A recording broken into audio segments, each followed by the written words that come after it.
on our online platforms listed below. Alu TV, your window to credible and timely news.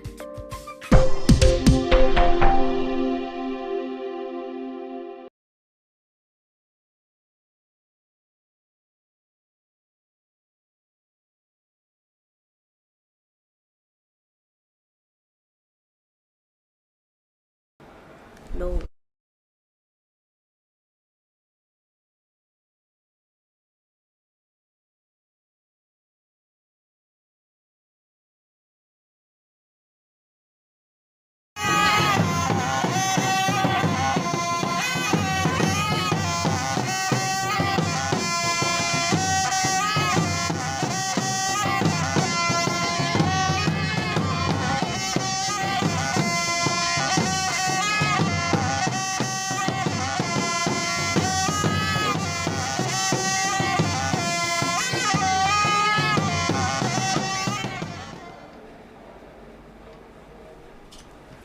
On the news tonight, the federal government commends the harmonious working relationship among three arms of government in Sokoto State. The Sokoto State government unveils a range of initiatives to improve judges' working conditions and strengthen the state's judicial system.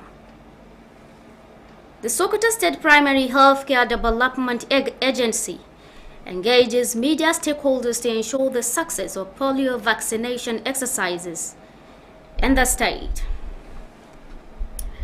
It is a lovely evening and nice to have you join us tonight.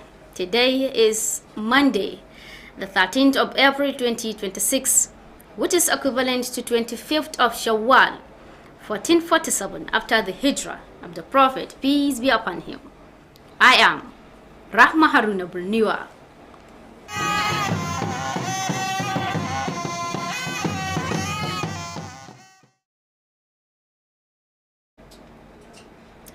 The federal government has extolled the well-coordinated relationship among the three arms of government in Sokoto State. The Attorney General of the Federation and Minister of Justice, Latif Pabiemi, made the commendation at the 2026 Caliphate Law Week in Sokoto, describing the feat as worthy of emulation. Our Government House correspondent, Nasser Abubakar Kiri, will tell us more. Club event organized by the Sokoto State branch of the Nigerian Bar Association NBA with the theme Secured Nation, Secured Future attracted an array of high-profile dignitaries from the legal, traditional and public sectors. The Minister of Justice and Attorney General of the Federation, Latif Fabemi, argued that true and sustainable development is best achieved through constructive engagement, mutual respect and institutional synergy, noting that such collaboration does not imply a surrender of independence. Fabemi, who was the keynote speaker at the event, applauded the state judiciary for what he described as a well-aligned relationship between the bench and the bar. Reflecting on the theme of the occasion, he advocated strong collaboration between law enforcement agencies and civil society, stressing that lawyers served not only as advocates but also stabilizing forces in society. We must continue to remind our people that Nigeria is a shared whole, one that requires the commitment and contribution of all, because we are all stakeholders. A secure future for Nigeria will not be achieved solely through central strategies. It will be built day by day in our communities through fairness, dialogue, inclusivity, and consistent application of justice. Governor Ahmad Aliyu, while declaring the event open, said that since assuming office, his administration has remained committed to prioritizing the rule of law and promoting welfare of judicial officers across both lower and higher benches in the state. The governor added that his administration is also supporting MBA members' participation in national annual general conferences, as well as donating a brand new 18-seater bus to the association. As you know this, we have constantly supported the association during its annual general conferences. Moreover, the state government has extended assistance to members of the private bar in Sokoto State, including sponsorship for attendance at annual general conferences and participation in NBA National Executive Committee NEC meeting, among others. In her opening remarks, the state chairperson of the NBA, Barrister Rashidat Muhammad, said the theme of the event is timely, providing an opportunity to brainstorm and propose solutions to the scourge of insecurity, which has caused psychological trauma and weakened the impact of governance. She also expressed gratitude to Governor Ahmad Aliyu for his continued support to both the bar and the bench since his inauguration. For the first time again, His Excellency sponsored me and my secretary to the Alu Tv Nigeria meeting. And you still don't want me to say it. Your Excellency, sir, I thought it was a joke when I was called to inform that you have approved the construction of our uncompleted NBA secretariat that was there even since before I became a lawyer. Other speakers, including the State Chief Judge Justice Saidu Muhammad Sipawa and the State Attorney General and Commissioner of Justice Nasir Muhammad Benji, lauded the Aliyu-led administration for his respect for the rule of law and financial prudence. The event climaxed with the launch of the NBA Journal and the presentation of an Exceptional Leadership Award to Governor Ahmad Aliyu. Reporting from Government House, Sokoto, I am Nasir Abubakar Kiri. Now, the Sokoto state government has unveiled a range of initiatives aimed at improving judges' working conditions and strengthening the state's judicial system as the 2026 Caliphate Bar Law Week commenced. Governor Ahmad Aliyu made this known while declaring open the 2026 Caliphate Bar Law Week themed Secured Nation, Secured Future. Amin Al-Husseina Amanawa reports.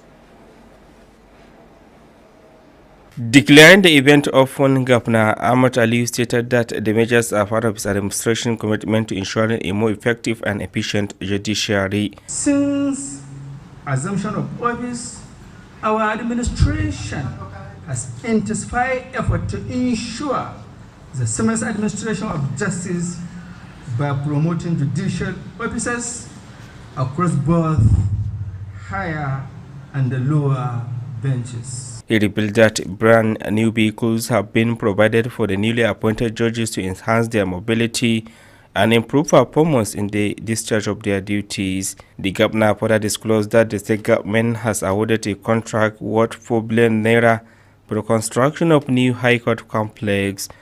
He therefore reiterated his administration's commitment to building a robust judicial system that will contribute to peace, security, and development in the state. The Attorney General of Federation and Minister of Justice, Chief Lateef Fagbemi-San, commended the strong and cordial relationship among the three arms of government in the state. He noted that such harmony should serve as a model, emphasizing that meaningful development can only thrive in peaceful and collaborative environment. It is also heartwarming that within the judiciary of Sokoto State, there exists a notably cordial and well-aligned relationship between the bench and the bar. Earlier, the chairperson of the Nigerian Bar Association, the state barrister Rashidat Muhammad, described Governor Ahmad Aliyu as workaholic, commending his numerous forms of support to the association and his effort in maintaining a cordial relationship between the state government and the bar. The governor also, during the session, we had a president of 7 High Court judges. 4 of them are women. Also speaking, the Minister of State for Works, Barrister Bello Muhammad Kuranyu, commended the Nigerian Bar Association for promoting the rule of law in Sokoto State. Construction of new High Court building, support to the NBA, every other thing that needed to ensure that you have a conducive environment. Other speakers, including the State Chief Judge Justice Muhammad Said Sipawa, Barrister Mukhtar Shehu Shagari, and the State Commissioner for Justice, Barrister Nasir Muhammad Benji, who also praised the association for its remarkable and sustained contributions to to the promotion of the rule of law in Sokoto State. Highlight of the event included the launch of the Caliphate Law Journal. Aminu Alusen Amanawa, Alu TV News. Meanwhile, the Sokoto State House of Assembly has commenced receiving local government areas for 2026 budget defense with strong assurance of renewed commitment to tackling insecurity and accelerating grassroots development across the state. The position was highlighted during ongoing budget defense sessions before the House Committee, where local government chairmen presented their financial proposals outlining priority sectors for the coming year. Our legislative correspondent Jamilu Musa Maishanu reports that the presentations reflected a unified focus on security, infrastructure, agriculture, and social welfare. Let's see the report. The chairman of Tambuwal local government and Algon chairman, Honorable Abba Shehu Tambuwal, represented by the secretary of the Tambuwal local government, Isa Marafa Kagara, disclosed that the council proposed budget of over 8 billion naira is structured to drive critical developmental projects. He also reaffirmed his commitment to ensure the smooth and coordinated budget defense process among all 23 local government chairmen. Similarly, the chairman of Kebbi local government, Honorable Musa Garba Kuchi, emphasized security and infrastructural development as top priority in his proposal, while pledging alignment with Governor Ahmad Aliu's 9-point SMART agenda. For Uno local government, the chairman, Honorable Abba Isa Acheda, placed strong emphasis on people-oriented programs, particularly youth and women empowerment initiatives, as key components of his budget plan. Meanwhile, the chairman of Yabo local government, Muhammad Abubakar Bazar, revealed that the council proposed budget, estimated at over 7 billion naira, will focus on enhancing agriculture, education, and security. Speaking on behalf of the committee, the chairman of the joint committee overseeing the exercise, Saidu Neno Ibrahim, assured the public of diligent oversight, noting that the assembly remains committed to closely monitoring the implementation of approved projects to ensure accountability and effective service delivery. Jamilu Musa Maishanu, Alu TV News. Well, in case you are joining us now, don't forget you are watching Alu TV live news, transmitting from Sokoto, the seat of the Caliphate. You can also view us on our social media handles at Alu TV on YouTube channel, while on our Facebook page, you can view us at Alu TV News. You can also download our mobile application on the Play Store by searching Alu TV and watch our previous programs or watch us live while the program is running. Now back to the news. The Sokoto State Primary Healthcare Development Agency has held a media engagement meeting in the state as part of efforts to strengthen collaboration ahead of the upcoming NOPV and BOPV immunization campaign.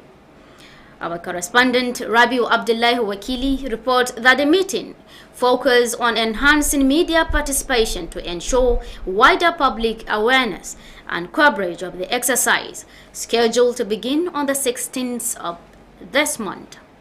His report. Speaking at the meeting, the State Health Promotion Officer of the agency, Savio Shehu Gandhi, said the objectives was to brainstorm with the media practitioners on how the best to ensure wider coverage of the NOPV and BOPV vaccination campaign scheduled to commence on the 16th of this month. He noted that the media plays a critical role in disseminating information to the public on government programs. And ensuring that everybody is here of what we are doing. So there is no way at the primary healthcare level we can implement our activities without you people. You are our soldiers, you are the people that we leverage on to help us in the immunization operation, because I know some of you has a frequency of meeting each and every, even outside the state. In his remarks, a medical expert from Makin, Dr. Tijani Hussaini, disclosed that the campaign will run from the 16th to the 19th of this month, targeting children between 6 weeks and 59 months.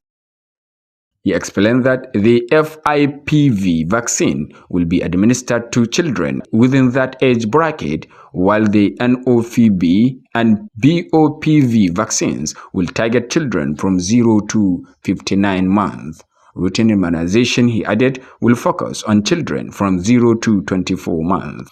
Tijani further urged caregivers to present eligible children with their vocational cards as the nearest health force after the house-to-house administration of oral polio vaccines. Ensure that children get the NOPV, the BOPV, the NOPV, and then the routine immunization if the kids are due. Also speaking, the state immunization officer Bashar Garba stated the need for parents and caregivers to accept the vaccines in order to protect their children against polio and other preventable diseases. Highlight of the meeting include a presentation on the last Ramadan vocational campaigns, as well as goodwill messages from development partners. Reporting for Alu TV News, Raivu Abdullahi Wakili. Another major political shift is unfolding in Keba local government area following the defection of WED leaders from the ADC to the APC and the state.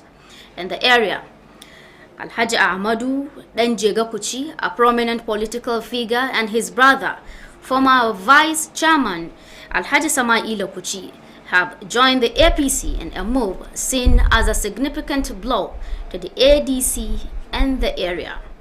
Nazir Alhaji Sani reports. The wave of defections is linked to alleged neglect and political marginalization suffered by members during their time in the PDP. Former Vice Chairman of Kebbi Local Government Area, Alhaji Samaila Kuchi, said that as loyal grassroots leaders, they were denied the dividends of democracy despite their commitment during previous elections. The APC chairman in the area, Alhaji Abdullahi Kanu, said the party is ready to receive more aggregate members, adding that it remains open to those willing to embrace progressive politics and contribute to Sokoto State's development under the leadership of Governor Ahmed Aliyu Sokoto and Senator Aliyu Magatakardo Moko. The chairman of Kebbi Local Government Area, Musa Garba Kuchi, confirmed that the defectors are being received daily at his residence in Kwasai area. He described the growing number of decampees as a major political gain for the APC, noting that the defection of Alhaji Adamu Danjega is a significant milestone. Musa Garba Kuchi assured the new members of fairness, inclusiveness, and equal opportunity within the party. He emphasized that these values reflect the leadership style of Senator Aliyu Magatakardo Moko. Also speaking, Alhaji Garba Aliyu Maitumbi Kebe, the special advisor on community development, highlighted the political strength the new entrant bring, urging party leaders to work closely with them for greater impact. Meanwhile, a renowned political figure, Alhaji Adamu Danjega Kuchi, reaffirmed his loyalty to the APC. He called on his supporters to remain united and committed to the party's vision for progress and development in the state. Naziru Alajisani, Alu TV News. And now on sports, the ancient city of Kaduna came alive with a thrilling action and cultural pride as the 2026 Premier Horse Racing Championship reached a spectacular conclusion, highlighted by an outstanding performance in the prestigious Bola President Ahmad Tinubu's Cup. Ibrahim Wada has more.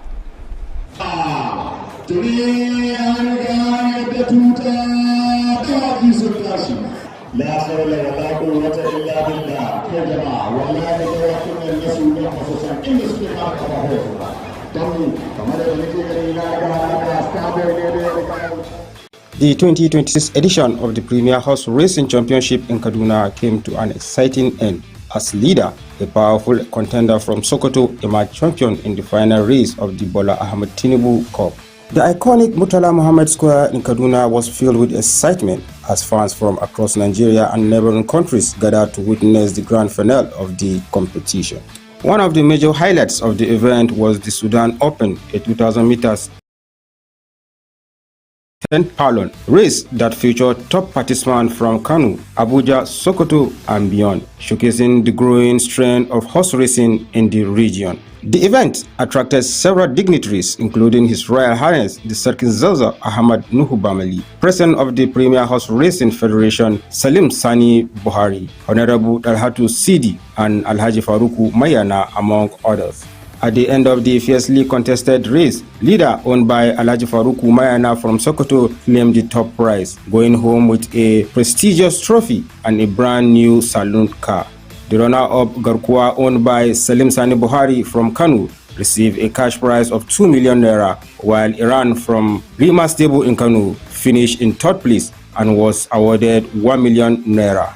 The successful hosting of the 2026 Premier Horse Racing Championship not only highlights the rich sporting culture of the northern Nigeria, but also reinforces Kaduna's status as a key hub for traditional and modern sporting excellence. That's the sport update. I'm Ibrahim Wada reporting for Alu TV News.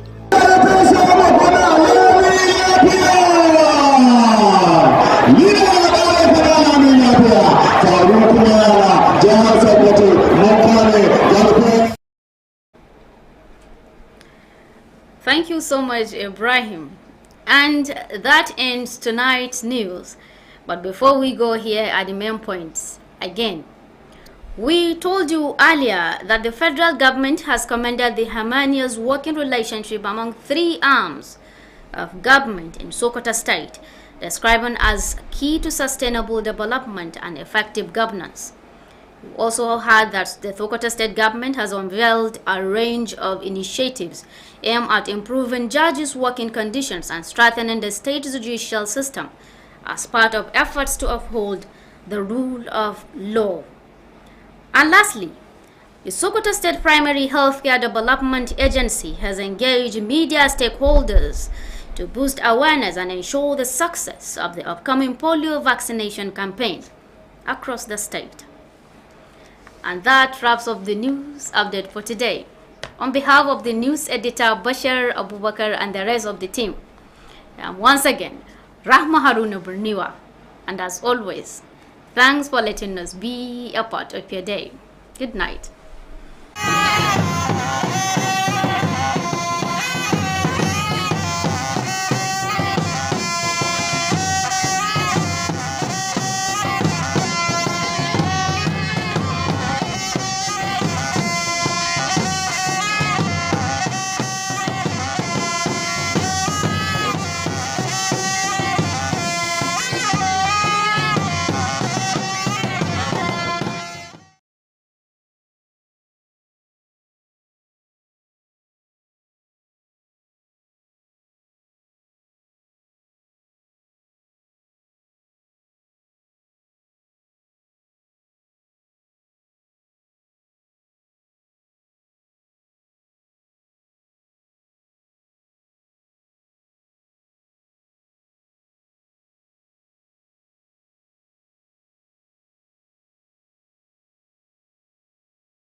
Gwamnatin tarayya ta yabawa sassa uku na gwamnatin jihar Sokoto bisa kyakkyawan tsari na gudanar da aiki tare.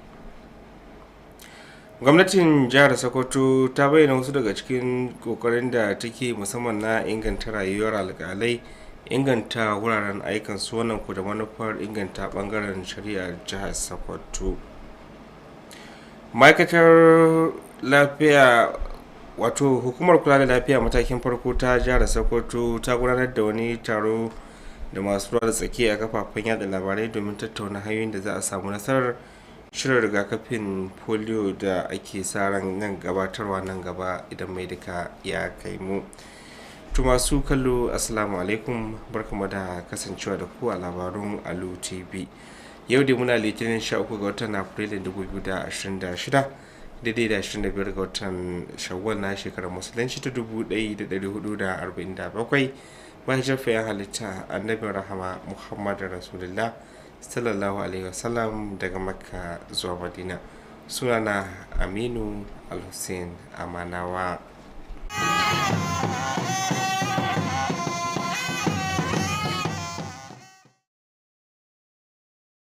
Gwamnatin tarayya ta bayyana jin daɗinta dangane da kyakkyawan tsarin aiki da ke gudana tsakanin sassan gwamnatin jihar Sokoto guda uku. Anthony General Kana, ministan shari'a na ƙasa wato Latif Fagbemisan shine da ya bayar da wannan yabon a madadin gwamnatin tarayya a lokacin kaddamar da taron makon lauyoyi na jihar Sokoto, wanda ya bayyana a matsayin taro da yake da matukar muhimmanci. Gari karin bayani a rahoton wakilin muna fadar gwamnatin jiha Nasir Abubakar Kere.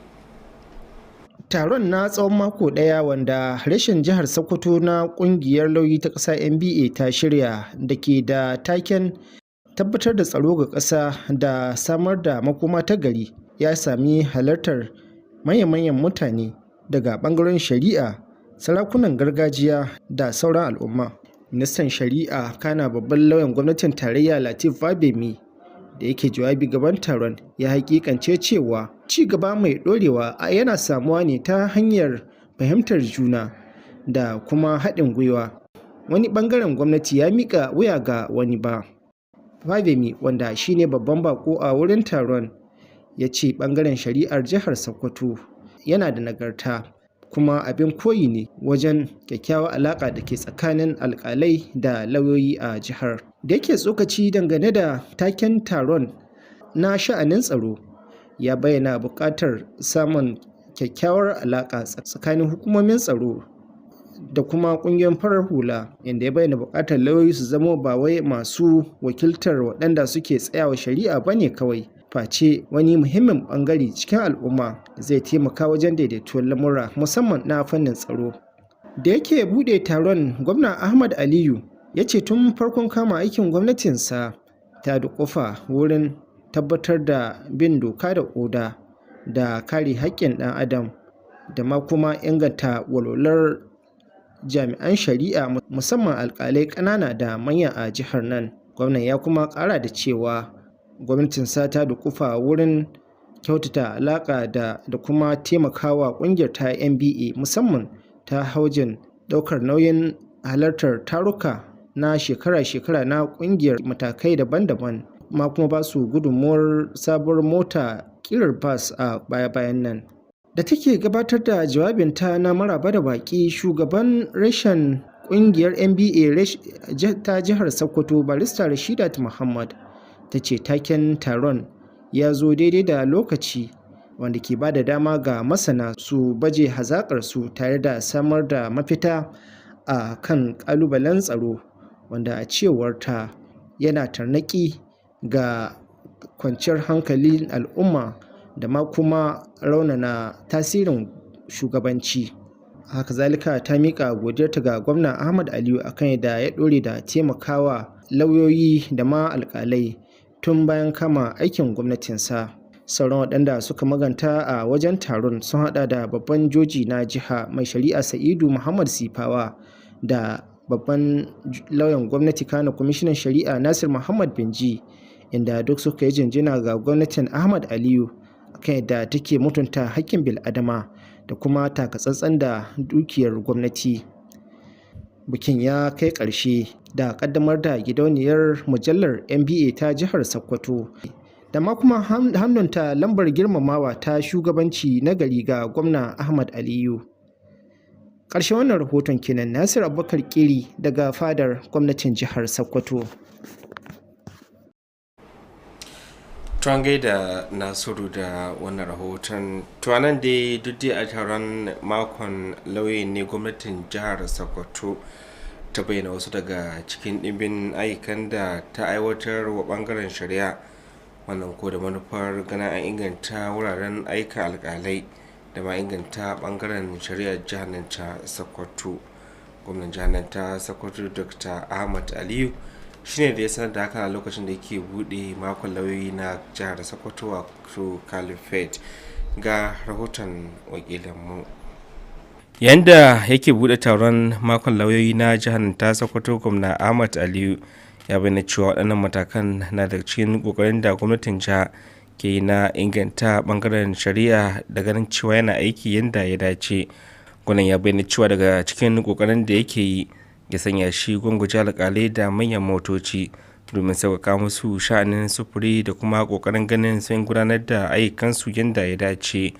Bai ga wannan ma, a cewar gwamnatin jiha na yin ƙoƙari musamman na bayar da kwangila ta kimanin naira biliyan 4 domin ginin sakatariyar babbar kotun jihar Sokoto. A da haka ne nana ta ƙoƙarin gwamnatinsa musamman na bawa ɓangaren shari'a dama da ganin cewa yana gudanar da aikansa domin tallafawa wajen samar da zaman lafiya, sha'anin tsaro da ma ci gaban jihar Sokoto. Babban lauyan gwamnatin tarayya kana ministan shari'a Chief Lateef Bemisan ya yaba sosai dangane da inda ake samar da kyakkyawan tsarin gudanar da aika a bangarori uku na kasar nan, da bane cewa nan zai taimaka musamman na samar da ci gaba da tsoron zaman lafiya a cikin al'umma. Tun da farko da take magantawa shugabar kungiyar lauyi ta jihar nan ta Sokoto barista Rashida Muhammad ta bayyana gwamnan jihar nan ta Sokoto Ahmad Ali a matsayin jajirtacce wajen gudanar da ayyuka, musamman la'akari da irin goyon bayar da tallafin da yake bawa kungiyar, da ganin cewa an samu kyakkyawar alaka tsakanin kungiyar da ma bangaren gwamnatin jiha. Shi ma nasa bangaren ministan kasa ma'aikatar kula da ayyuka barista Bello Muhammad Guranyo ya jinjinawa namijin kokarin kungiyar lauyi reshen jihar nan ta Sokoto, musamman kokarin su na tabbatar da bin doka da oda. Sauran waɗanda suka maganta a wajen taron da sun hada da babban jojin jiha mai shari'a Muhammad Sa'id Sifawa, sai barista Muktar Shehu Shagari da ma kwamishinan shari'a barista Nasir Muhammad Binji, wanda dukkaninsu sun yabawa namijin kokarin da kungiyar ke yi na tabbatar da bin doka da oda a jihar Sokoto. A wajen taron dai an kaddamar da mujalla ta kungiyar lauyi ta jihar nan ta Sokoto. Ƙarshen rahoton kenan.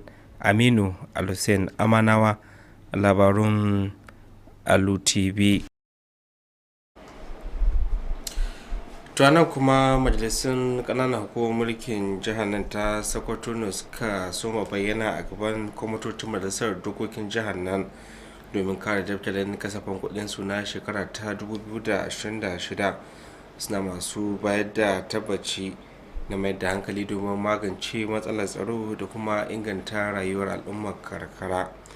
Wannan matsayi na zuwa ne a lokacin da suke kare daftarin kasafin kuɗin su a gaban kwamitocin majalisar, inda suka gabatar da daftarin kasafin kuɗi da suke sa ran kashewa, musamman ma da kuma muhimman ɓangaren da za su fi ba fifiko a daftarin kasafin kuɗin da suka gabatar.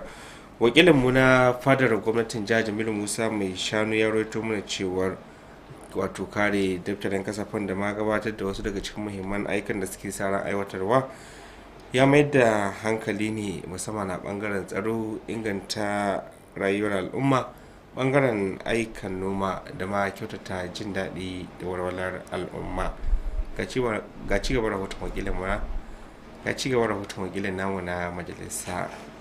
Hukumar Tambuwal kana shugaban kungiyar shugabannin ƙananan hukumomi ta ƙasa Algon Alhaji Abba Shehu Tambuwal, wanda sakataren ƙaramar hukumar Tambuwal Isa Marafa Kagara ya wakilta, ya bayyana cewa kasafin kuɗin da ƙaramar hukumar ta gabatar na sama da naira biliyan 8 an tsara shi ne domin aiwatar da muhimman ayyukan ci gaba.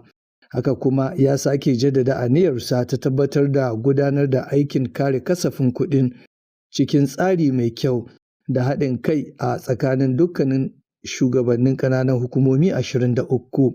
A nasa ɓangaren shugaban ƙaramar hukumar Kebe Alhaji Musa Garba Kuci ya bayyana cewa tsaro da bunƙasa ababen more rayuwa su ne manyan abubuwan da suka fi ba da fifiko a cikin kasafin kuɗinsa, tare da yin alkawarin bin sahun ƙudurorin gwamnatin gwamna Ahmad Aliyu guda 9. Sannan akwai security, su ma an ware musu nasu kuɗi. Sannan akwai road transport, sannan kuma akwai water supply da agriculture. Duk waɗannan abubuwan su ne waɗanda aka ware mu waɗannan kuɗaɗen domin a kashe su. Shi ma shugaban ƙaramar hukumar Wurno Alhaji Abba Isa Acida ya mai da hankali sosai kan shirye-shiryen da suka shafi al'umma kai tsaye, musamman shirye-shiryen ƙarfafa matasa da mata a matsayin muhimman sassa na kasafin kuɗinsa. Duba da ita karan kanta gwamnatin jiha ta hito da shirarruwa na matasa waɗanda ba a kusa iyaka adadin su ba. Haka mu karan kanmu in ka bibiye bajet ɗinmu matasa mun yi musu shiri nasu daban su kaɗai, wanda kuma bisa gare shi muka aiki, kuma bisa gare shi za mu ci gaba in Allah yarda. A yayin da shi kuma shugaban ƙaramar hukumar Yabo Muhammad Abubakar Bazar ya bayyana cewa kasafin kuɗin da suka gabatar, wanda ya haura naira biliyan 7, zai mayar da hankali ne kan bunƙasa harkokin noma, ilimi da kuma tsaro. Da yake magana a madadin kwamitin, shugaban haɗaɗɗen kwamitin da ke kula da wannan aikin, Sa'idu Neno Ibrahim, ya baiwa jama'a tabbacin sanya ido, inda ya jaddada cewa majalisar za ta ci gaba da sanya ido sosai kan aiwatar da ayyukan da aka amince da su, domin tabbatar da gaskiya da ingantaccen isar da ayyuka ga al'umma. Ƙarshen rahoton kenan. Jamilu Musa Mai Shanu, labaran Alu TV. Masu kallo kada ku sha'afa, labarai da rahoton da zuwa muku ne kai tsaye daga gidan talabijin na Alu TV. Mu yada shirye-shiryensa a nan Sokoto, cibiyar daular Usmaniya. Ku bibiye wa shafukanmu na sada zumunta a YouTube ku rubuta Alu TV, a Facebook ku rubuta Alu TV News. Kazalika za ku iya sauke manhajar mu a Play Store idan kuka rubuta Alu TV, domin ci gaba da kallon shirarmu da suka gabata ko kallon labaranmu a lokacin da muke gabatar da su kai tsaye. Ga ci gaban labaran. Hukumar kula da lafiya matakin farko ta jihar Sokoto a yau ta gabatar da wani taro da manema labarai da ke jihar da manufar ganin a haɗa gwiwa domin faɗakar da al'umma a shirin da ke tafi na rigakafi a jihar Sokoto. Rabiu Abdullahi wakil ya rawaito mana cewar taron ya mayar da hankali ne musamman na ganin irin rawan da kafafen yada labaran za su taka domin wayar da kan al'umma akan shirin da ake sa ran sumawa a 16 ga wannan watan da muke ciki. Ga rahoton Rabiu. Da yake jawabi yayin taron, jami'in wayar da kai kan harkokin lafiya na hukumar Sabi'u Shehu Gandi ya ce manufar taron ita ce domin tattaunawa da manema labarai kan hanyoyin da za a bi domin tabbatar da samun isasshen yada labarai game da shirin allurar rigakafin NOPV da kuma BOPV da za a fara a ranar 11 ga wannan watan. Ya kuma jaddada muhimmiyar rawar da kafafen yada labarai ke takawa wajen isar da bayanai ga jama'a kan shirye-shiryen gwamnati. A nasa ɓangaren, wani ƙwararre a fannin lafiya daga Makin, Dr. Tijjani Hussaini, ya bayyana cewa shirin zai gudana daga ranar 16 zuwa 19 na wannan watan, inda za a yi allurar ga yara 'yan makonni 6 zuwa watanni 59. Ya ce za a bayar da allurar rigakafin mai suna FIBV a wannan rukunin, yayin da allurar NOPV da kuma BOPV za su shafi yara daga haihuwa zuwa watanni 59. Sannan kuma sai kuma rigakafin yau da kullum da za ta shafi yara daga haihuwa zuwa watanni 24. Dr. Tijjani ya kuma buƙaci iyaye da masu kula da yaran da su kai 'ya'yansu da katin rigakafin zuwa cibiyoyin lafiya mafi kusa bayan kammala zagayen bayar da allurar polio ta gida da gida. Shi ma da yake nasa jawabin, jami'in kula da rigakafin na jiha Bashar Garba ya jaddada buƙatar iyaye su amince da allurar rigakafin domin kare 'ya'yansu daga cutar shan inna da sauran cututtuka da ke da alaƙa da yara. Daga cikin abubuwan da suka wakana a taron ciki kuwa akwai gabatar da rahoto kan shirin rigakafin watan Ramadana da ya gabata, tare da sakonnin fatan alkhairi daga abokan hulɗa. Ƙarshen wannan rahoton kenan. Rabiu Abdullahi wakili. ta wani gagarumin sauyin da aka samu a karamar mulkin Kebbi shine inda shugabannin wato mazaɓu na jam'iyyar ADC ke sauya shiga daga jam'iyyar zuwa APC. Alhaji Amadu dan Jega Kuci, wani jigon siyasa da dan uwansa tsohon mataimakin shugaban karamar hukuma Sama'ila Kuci sun koma jam'iyyar APC bisa abin da suka kira wato irin cigaban da suka ga jam'iyyar na samarwa. Ga rahoton Naziru Alhaji Sani.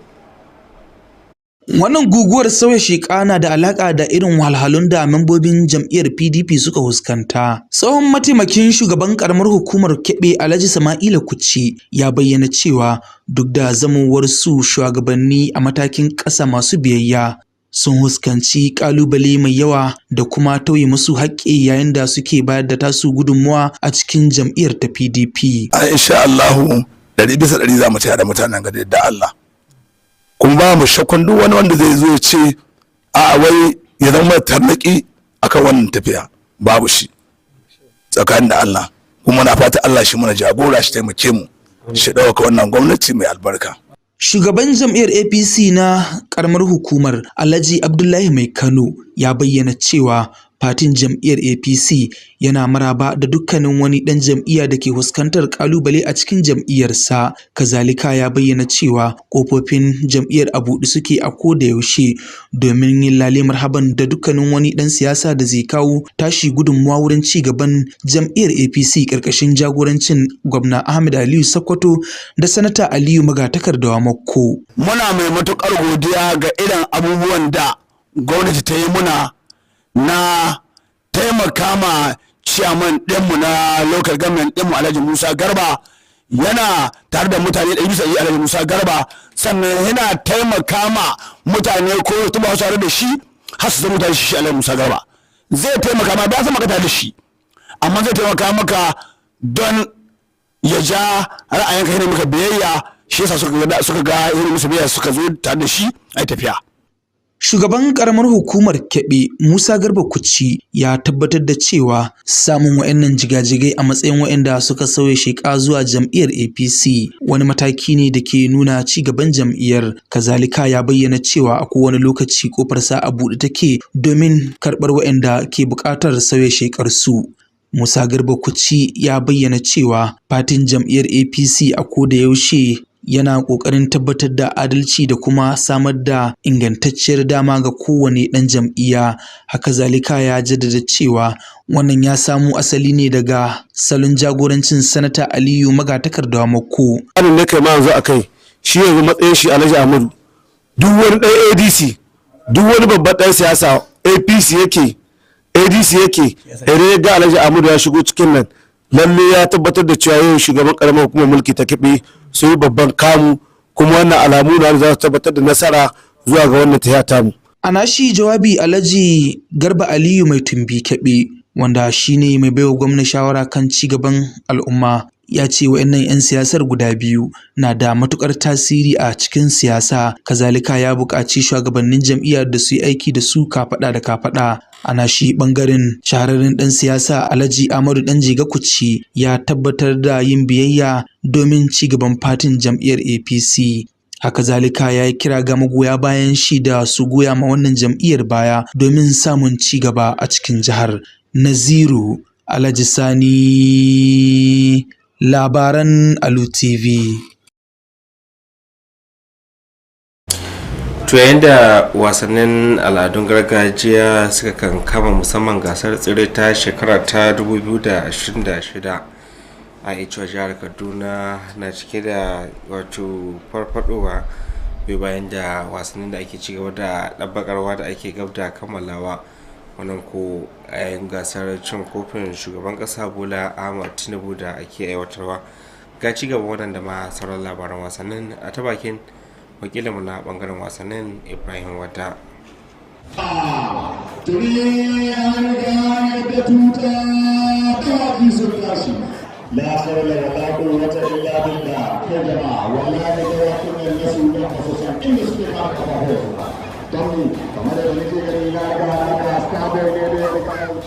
Gasar sukuwar dawaki na shekara ta 2026 da aka gudanar a Kaduna ya zo ƙarshe cikin armishi, inda dokin nan mai ƙarfi daga Sokoto mai suna Lida ya zamo zakara a tseren ƙarshe na kofin Bola Ahmad Tinubu. Filin shakatawa na Murtala Muhammad ya cika da annashuwa da farin ciki yayin da magoya baya daga sassa daban-daban na Najeriya da ƙasashen makwabta suka taru domin shaida babban wasan ƙarshe na gasar.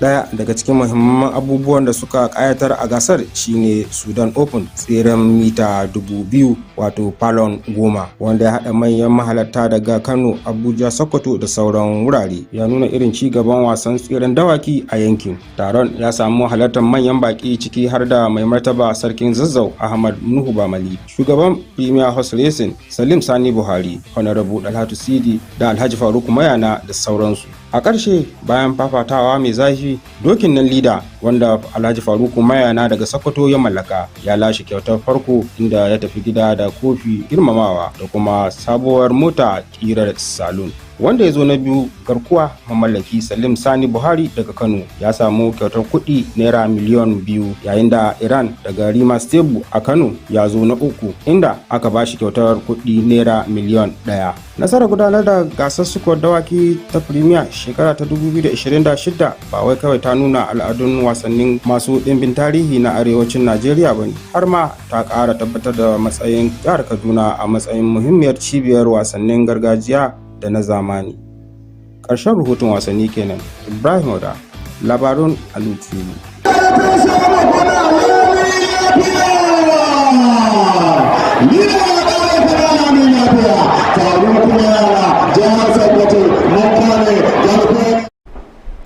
Lalle kan aba doki fili a ga sukuwa. An gaida Ibrahim Wada da wannan rahoton, wanda kuma da rahoton nakan ne labaran na wannan yammacin suka kammala. Sai dai kafin mu yi sallama tun da farko kun ji cewa gwamnatin tarayya ta yaba wa gwamnatin jihar Sokoto musamman na ba da damar gudanar da kyakkyawan aiki a tsakanin sassan gwamnati, wannan ku da manufar ganin an samar da ci gaba da ma kyakkyawan shugabanci. Haka ma kun ji cewa gwamnatin jihar Sokoto ta bayyana wasu daga cikin ayyukan da ta aiwatar da ke da manufar inganta jin daɗin aikin alƙalai tare da bunƙasar da ɓangaren shari'ar jihar, wannan ku domin tabbatar da bin doka da oda.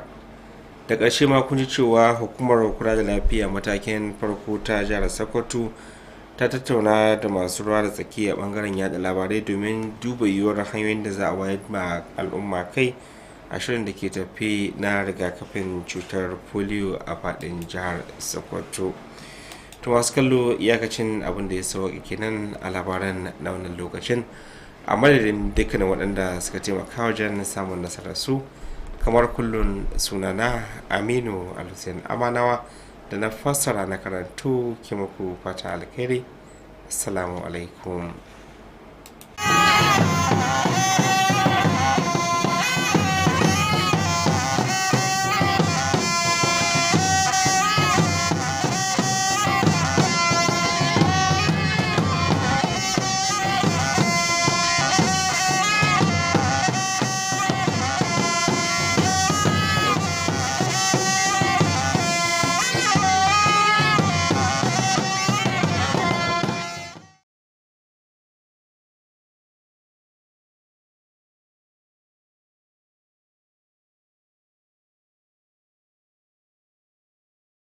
Unleash taste. This is a new understanding. Citizens play their part. Government delivers on its promises. Tax is no longer just about compliance. It's the new partnership for a greater Nigeria. The new Nigeria Revenue Service